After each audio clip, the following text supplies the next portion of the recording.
Back. So this is going to be our story map that we're going to use to really plan out our imagined stories. You're probably familiar with story maps or plot maps from ELA class, and this is going to be very similar to that, only now we're considering this from a writing perspective. So we're thinking about how we can use this map to plot out the story that we're going to write.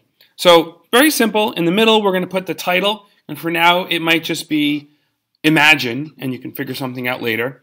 And then your name, author, in the middle. Who are the characters? Obviously, the character that you worked on during your character building exercise a little while ago will be one of the characters here. But are there other characters that you might want to include as part of your story? You'll include that here.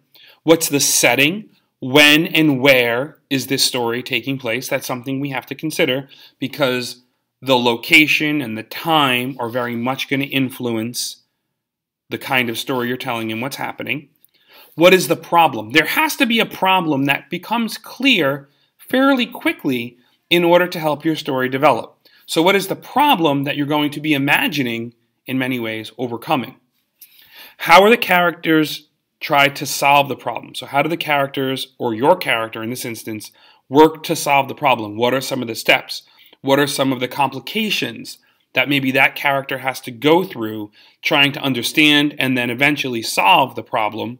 And then finally, how do they actually solve the problem? What's the solution that is developed and that you're actually going to be asking people to imagine with you?